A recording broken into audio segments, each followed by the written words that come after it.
अस्सलाम वालेकुम, मैं हूं इमदाद सुमरो। बड़ी खबर है और ख़बर है कि अपोजिशन और इत्तेहादियों में इमरान खान की हुकूमत को घर भेजने के लिए फार्मूला तय हो गया। ऐलान होना बाकी है, हुआ चाहता है बल्कि ऐलान। और शेख रशीद साहब ने बदखबरी सुनाई है इमरान खान के लिए, वज़ीर आज़म इमरान खान के लिए। खुशखबरी होती है और दूसरा होता है बदखबरी, जो बुरी खबर होती है। तो शेख रशीद साहब ने बदखबरी दे दी है इमरान खान की हुकूमत के लिए, और मौलाना फजलुर रहमान साहब ने पूरी कौम को इस्लामाबाद आने की कॉल दे दी है। और एक वफाकी वज़ीर दहशत गर्दी के मुकदमे के रडार में आ चुके हुए और उनके ऊपर मुकदमा हो सकता है दहशत गर्दी का। इस्लामाबाद मरकज़ है सब इस वक्त सारी सियासी सरगर्मियों का, और पहले मरकज़ लाहौर था, अब इस्लामाबाद में जोड़ तोड़ उरूज पर है। ये तीन बड़ी खबरें इस्लामाबाद से जो मैंने आपको बताई हैं, और उसके साथ साथ छोटी छोटी ज़िमनी खबरें भी हैं, तो उन पर बातचीत होगी। पहले दी ग्रेट कामरान खान साहब, वो अब उन्होंने पैंतरा बदला है, और वो जो उनको लग रहा था कि इमरान खान साहब अब मौके सारे गवा चुके हुए हैं, अब उनकी हुकूमत जा रही है, उन्होंने अब एक ट्वीट किया है कि इमरान खान साहब की हुकूमत अब कहीं नहीं जा रही और मामलात तय पा गए हैं। अव्वल तो ये सारा कुछ ड्रामा था, अगर ड्रामा नहीं था तो हालात पहले वाले आ चुके हैं। यानी वो ये दिखाने की कोशिश कर रहे थे, बताने की कोशिश कर रहे हैं कि जो कुछ हो रहा था इस्टेब्लिशमेंट और इमरान खान साहब के दरमियान, जो तनाव था, तनाव की कैफियत थी, इमरान खान साहब ने इस्टेब्लिशमेंट को या जो गैर जानिबदार हो, जो न्यूट्रल हो, उनको जो जानवर कह दिया, तो वो सारा कुछ ड्रामा था।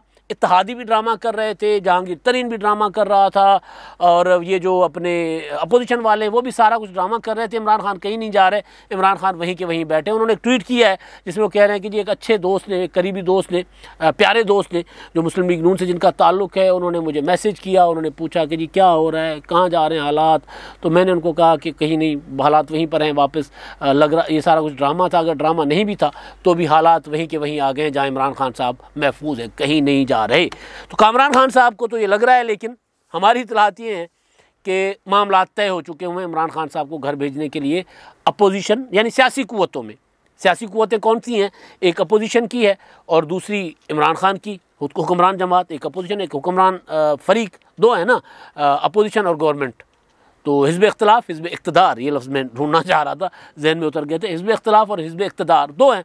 तो हिज़्ब इक़्तिदार में फूट पड़ी हुई है, बहुत बड़ी फूट पड़ चुकी है, और इमरान खान साहब के इत्तेहादी इमरान खान साहब को बाय बाय टाई टाई करके अपोजिशन के साथ मामला तय कर रहे थे। तो मामला हो गए हैं तय। तो क्या मामला तय हुए हैं उस पर मैं बाद में आऊँगा। कामरान खान साहब को लग रहा है कि ये ड्रामा था, तो पता नहीं अब इतना बड़ा ड्रामा जो है अगर कौम के साथ खेला जा सकता है तो फिर तो मेरा ख्याल है बंदा फिर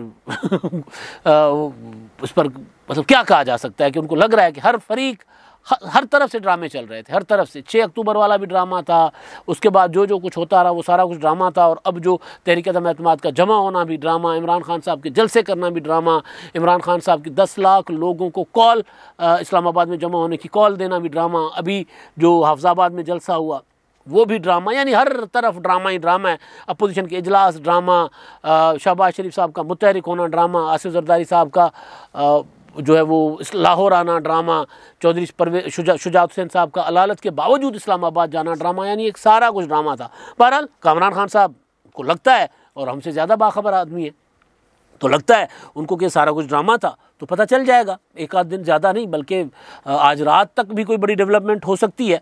तो वो जो फार्मूला तय पाया है उस पर मैं बाद में आता हूँ, लेकिन उससे पहले शेख रशीद साहब जो हैं उन्होंने बहुत बड़ी बुरी खबर सुनाई है इमरान खान साहब को। शेख रशीद साहब, यानी उनका पता चल रहा होता है, साफ पता चल रहा होता है कि वो जो बात कर रहे हैं, कामरान खान साहब को तो बाकी सारा ड्रामा लग रहा था, लेकिन शेख रशीद साहब की चीज़ें जो है ना वो लग रही होती है कि शेख रशीद साहब को ड्रामा बहुत बड़ा ड्रामा कर रहे हैं। शेख साहब ने आज मीडिया से गुफ्तगू की है, उसमें उनको जो मोहन सिलाई साहब ने थप्पड़ रसीद किया बकौल कामिल अली आगा साहब, कि मोहन सिलाई साहब ने उनको थप्पड़ रसीद किया था। अच्छा, ये नाम ना गिड़बिड़ कर जाता हूँ मैं, स्लिप ऑफ टंग, कहाँ पे टांग रही है वाला मामला, या इमरान खान साहब वो दस्तावेज़ात कह रहे थे तो दस्तावेज़ात की जगह दस्तामेज़ात कह गए।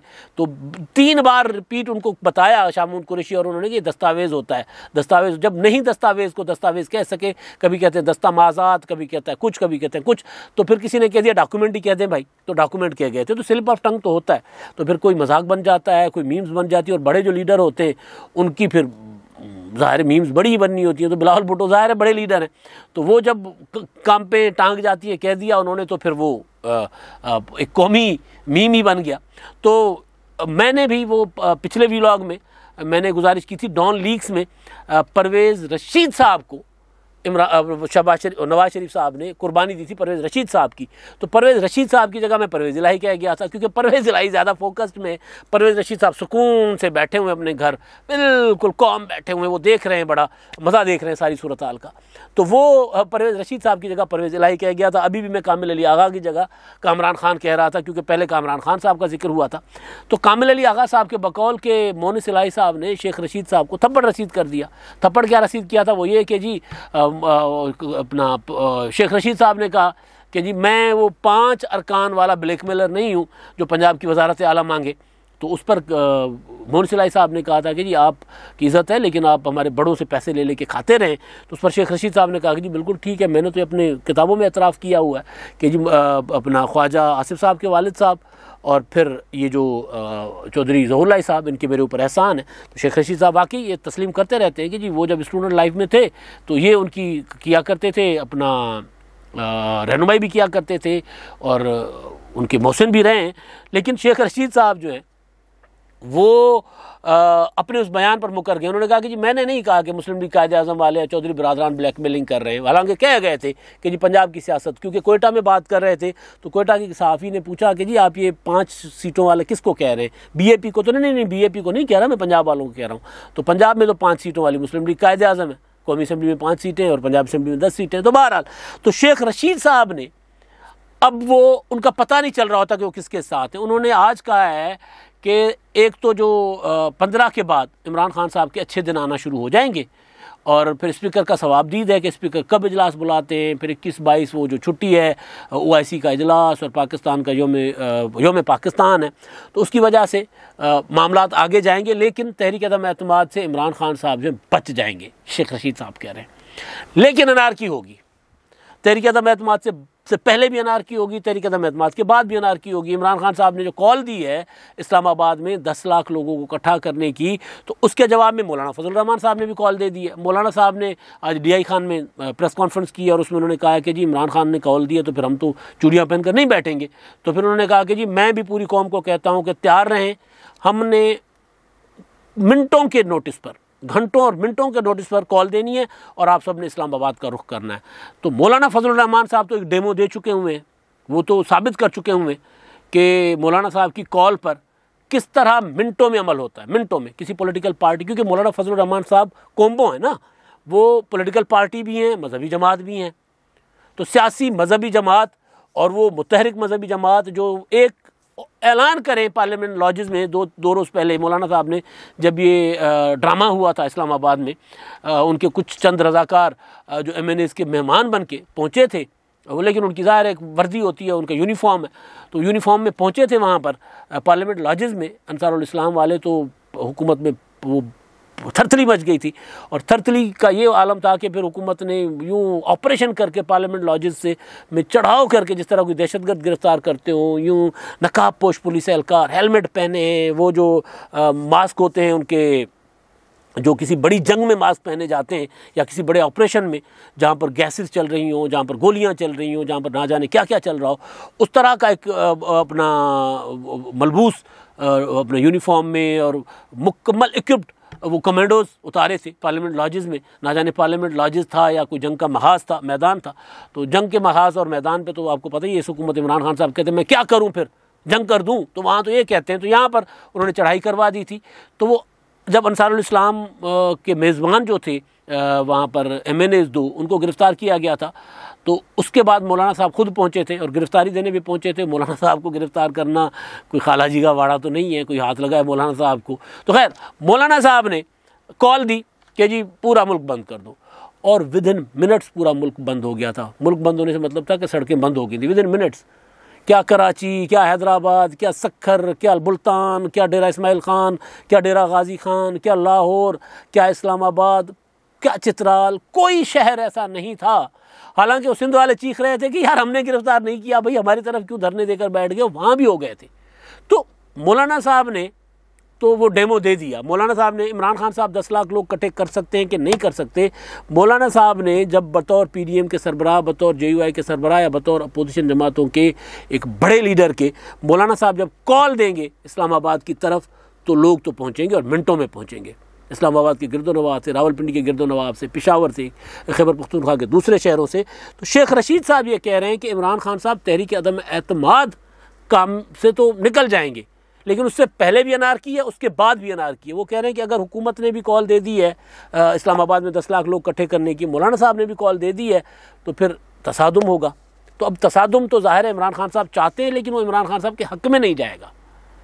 शेख साहब का ये कहना कि तहरीक अदम एतमाद की कामयाबी के बाद भी अनारकी होगी, इसका मतलब ये है कि अपोजिशन चुप करके तो नहीं बैठती, फिर अपोजिशन ने तो फिर लड़ना है।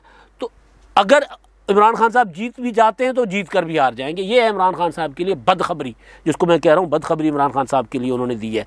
वफाकी वज़ीर हैं, उस पर मैं बाद में आता हूँ ना। वो जो फार्मूला अपोजिशन का, और बड़ा फार्मूला, वो मतलब ऐसा फार्मूला है जिस पर ऐलान होगा तो फिर ज़ाहिर है इमरान खान साहब फिर नहीं बचते, उनकी हुकूमत नहीं बचती। कामरान खान साहब को लग रहा होगा ड्रामा, मुमकिन है उनकी खबर ठीक हो भाई, वो बहुत ज़्यादा बाखबर आदमी है, शेख रशीद की तरह के बाखबर आदमी है।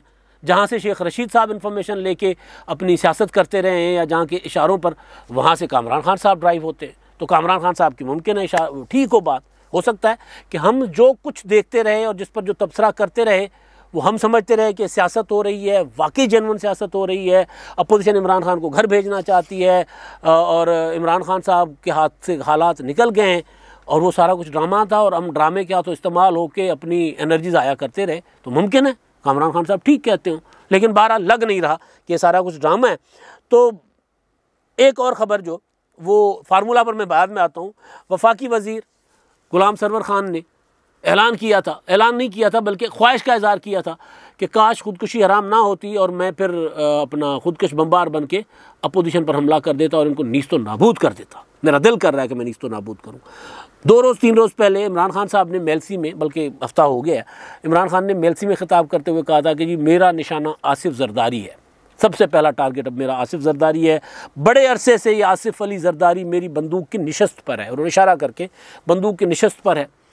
तो बिलावल भुट्टो ने प्रेस कॉन्फ्रेंस की थी, उन्होंने कहा था ये धमकी है। और आसफा भुट्टो जरदारी साहिबा पर वो ड्रोन का वो हुआ था, हमला भी हुआ था, हमला कह दो, इंसिडेंट कह दो, जो भी, पीपल्स पार्टी वाले अब उसको मशकूक बना रहे हैं इमरान खान साहब की धमकी के बाद। अब धमकी आ गई गुलाम सरवर खान साहब की, और गुलाम सरवर खान साहब जो बात करते हैं उसका असर तो होता है। उन्होंने, आपको याद होगा, PIA की बात की थी तो PIA पूरी दुनिया में बंद हो गया था, पायलटों के लाइसेंस वाला जो प्रेस अपना पार्लियामेंट में खड़े होकर बात की थी।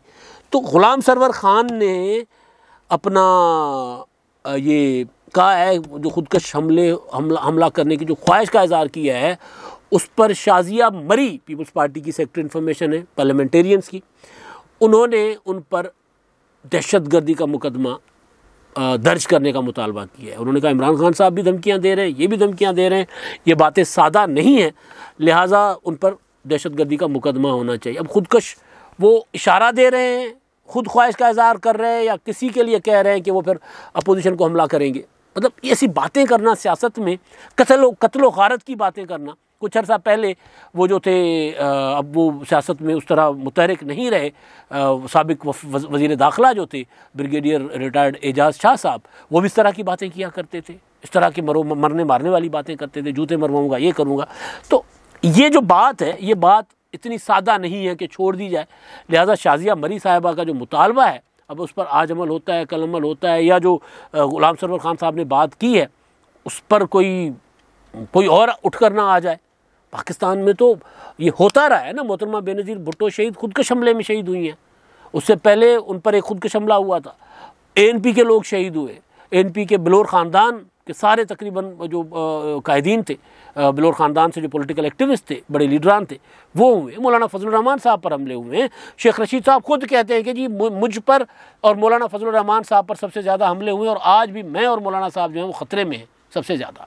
तो बहरहाल अब ये बात जो है उसको अपोजिशन जो है वो जाने नहीं दे रही। अपोजिशन कह रही है ये बात ख़तरनाक है, इस तरह की बातें नहीं हो सकती, इस तरह की बातें नहीं होनी चाहिए। तो एक तो ये है। अब शेख साहब को ने बदखबरी सुना दी है। वफाकी वज़ीर जो हैं वो साहब जो हैं वो फरमा रहे हैं कि जी मैं खुदकश बम्बार बनना चाहता हूँ। तो आप सोचें कि अगर ये सारा कुछ जो कामरान खान साहब कह रहे हैं कि ये ड्रामा है, तो फिर ड्रामा इतना स्क्रिप्टेड, मतलब कमाल है। फिर तो दुनिया में जहान में किसी को नहीं पता चल रहा कि इतना स्क्रिप्टेड ड्रामा। फिर तो इसका जो ड्रामे के जो हैं वो डायरेक्टर और हिदायतकार और फिर वो प्रोड्यूसर्स, वो तो कमाल के होंगे। उनको तो फिर बॉलीवुड कह रहा हूँ मैं, हॉलीवुड जाना चाहिए। हॉलीवुड से भी बड़ा कोई वुड बनाना चाहिए उनको। मतलब दुनिया की सारी जितनी भी वो फिल्म इंडस्ट्री है या ड्रामा इंडस्ट्री है, उसमें कोई ऐसा बंदा नहीं होगा जो इस ड्रामे के स्क्रिप्ट राइटर हैं जिसको कामरान खान साहब ड्रामा कह रहे हैं। तो बहरहाल अब मैं आता हूँ असल खबर की तरफ, जो बड़ी खबर है, और वो है फार्मूला। आसिफ जरदारी ने कहा था कि जी मेरे पास आए थे, मुझे कहा था कि फार्मूला कोई दो और इससे जान छुड़वाओ इमरान खान से, और मैंने कहा था कि अब खुद जान छुड़वाओ, खुद इसको घर भेजो, उसके बाद फिर हमसे बात करो। और उन्होंने कहा था कि आपके जो फार्मूलाज हैं, आसिफ जरदारी ने तकरीर की थी नवाब शाह में, जो बड़ी हिट तकरीर हुई थी, तो उन्होंने कहा था कि जी आपके फार्मूलाज ने मुल्क का खाना ख़राब कर दिया हुआ है, बेड़ा गर्क कर दिया हुआ है, तो लिहाजा आपके फार्मूलों पे हमने नहीं चलना, इसको घर भेजना तो खुद भेजो, यानी लाए भी खुद हो और भेजो भी खुद। ज़ाहिर है किसका कौन मुखातिब था। बाद में फिर वो अंसार अब्बासी साहब ने उस खबर की तरदीद भी की थी और उन्होंने कहा था कि जी वो उन्होंने दिफाई सोर्सेज से बात की और दिफाई सोर्सेज कह रहे हैं कि जी आसिफ जरदारी साहब ने को किसने कहा है फार्मूला देने के लिए, उनका नाम ले। और फिर DGISPR खुद प्रेस कॉन्फ्रेंस में आ गए, उन्होंने कहा कि जी हमारा कोई सियासत से ताल्लुक़ नहीं है और हमें सियासत में मत घसीटा जाए, दूर रखा जाए। परसों तरसों भी उन्होंने प्रेस कॉन्फ्रेंस में ये वो जो इंडियन मिसाइल आकर पाकिस्तान में गिरा था, तो उसमें काफ़ी सारा डैमेज भी किया उसने, माली नुकसान, घर वर तबाह किए। तो उस पर जो प्रेस कॉन्फ्रेंस की थी उसमें उनसे सवाल हुआ था, तो उन्होंने कहा था कि जी ये हमारा सियासत से कोई ताल्लुक़ नहीं है और जो लोग कहते हैं उनसे पूछा जाए कि कौन उनके साथ रब्ता कर रहा है। तो अब कामरान खान साहब कह रहे हैं ड्रामा है, तो वो फार्मूला और ये सारी चीज़ें, तो अब वो फार्मूला तो हो गया तय।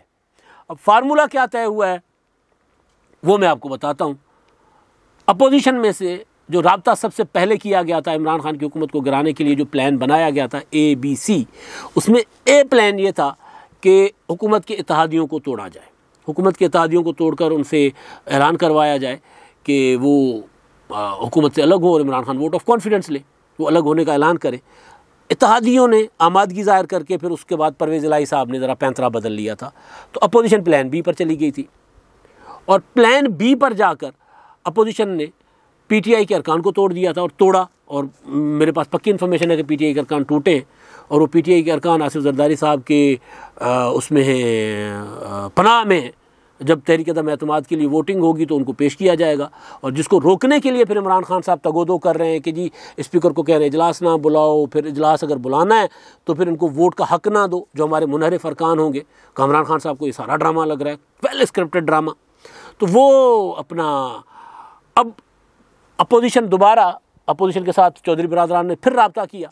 जब तहरीक अदम एतमाद जमा हो गई तो चौधरी बिरादरान ने फिर रब्ता किया। उनको पहले शायद उनको भी लग रहा था कामरान खान साहब की तरह के ड्रामा है, जब उनको यकीन हुआ कि ड्रामा नहीं है और अगर हम इस खेल का हिस्सा नहीं बनते तो फिर इमरान खान का तो नुकसान होगा ही होगा, हमारा उससे भी ज़्यादा होगा। इमरान खान साहब शायद सर्वाइव कर जाएँ, वो कम बैक कर सकते हैं, लड़ भी सकते हैं, क्रिकेटर हैं और उन्होंने अपने आप को साबित भी किया है कि वो अगर इक़्तिदार हासिल करना चाहें तो वो कर सकते हैं। तो मुमकिन है कि इमरान खान साहब कल अपने पाँव पर खड़े हो जाएँ, लेकिन फिर हम कहीं के नहीं रहेंगे। तो इसलिए फिर चौधरी बिरादरान ने वापस आसिफ जरदारी से रब्ता किया, मौलाना फजल रहमान साहब से रब्ता किया। अब उनके मामला तकरीबन तय हो चुके हुए, फार्मूला तय हो चुका हुआ है।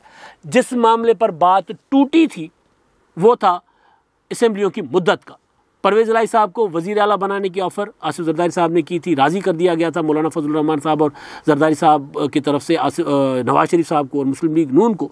शहबाज शरीफ साहब भी जाकर कह आए थे जी हम ओके हैं, आपको वज़ीर आला बना रहे हैं, लेकिन शर्त ये थी कि आप वज़ीर आला होंगे, कितने वक्त के लिए होते हैं ये हम तय करेंगे। उस्मान बुज़दार को घर भेजेंगे, आपको वज़ीर आला बनाएंगे, आप मरकज़ में हमें सपोर्ट करेंगे, शहबाज शरीफ साहब वज़ीर आज़म बनेंगे, लेकिन कितने अरसे के लिए ये मुद्दत अपोजिशन जो उस वक्त की हुकूमत बनेगी वो करेगी, तय करेगी। यानी इसमें फिर मुस्लिम लीग कायद आज़म उस पर राज़ी होगी।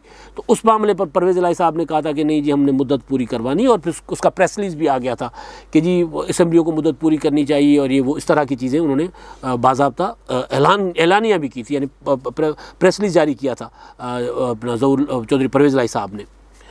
तो अब दोबारा जब मामला तय हुए हैं तो मेरे पास इतलात ये हैं, कन्फर्मेशन हो सकता है कि जब तक ये मेरा आपको व्लॉग मिले तब तक ये खबर आ भी चुकी हो बाहर, क्योंकि चौधरी बिरादरान अब ऐलान उनका तरफ से ऐलान हुआ चाहता है वाली सूरत बन गई हुई है।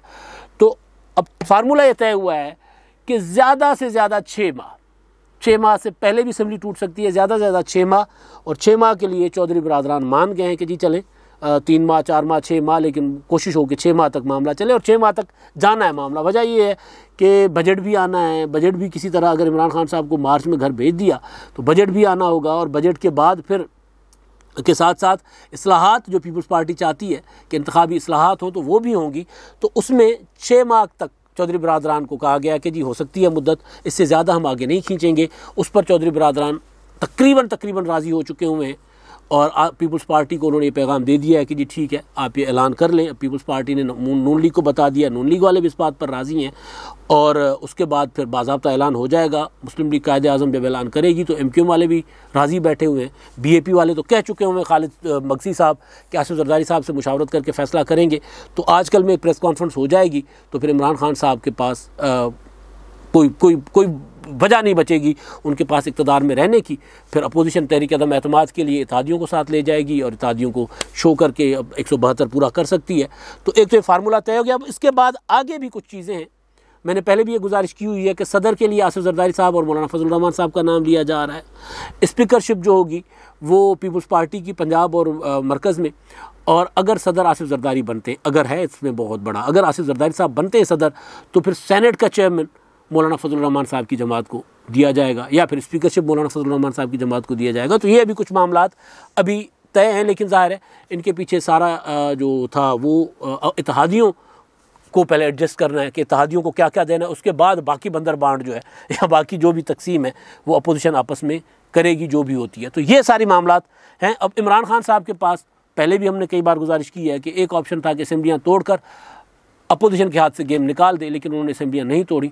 अभी भी सैयद इमरान शफकत साहब की तजवीज़ है इमरान खान के लिए, उन्होंने, हम बैठे हुए थे तो बात कर रहे थे तो वो कह रहे थे इमरान खान साहब के पास अभी भी थोड़ा सा मौका है कि वो पंजाब असेंबली तोड़ दे ताकि फिर परवेज़ इलाही के हाथ पंजाब असेंबली ना लगे। लेकिन मेरा ख्याल है कि इमरान खान साहब वो नहीं करेंगे। इमरान खान साहब आखिरी हद तक लड़कर आखिरी हद तक मुकाबला करके जाना चाहेंगे, तो मामला उसी तरफ जाता नज़र आ रहा है। अब तक के लिए इतना ही। अल्लाह हाफ़िज़।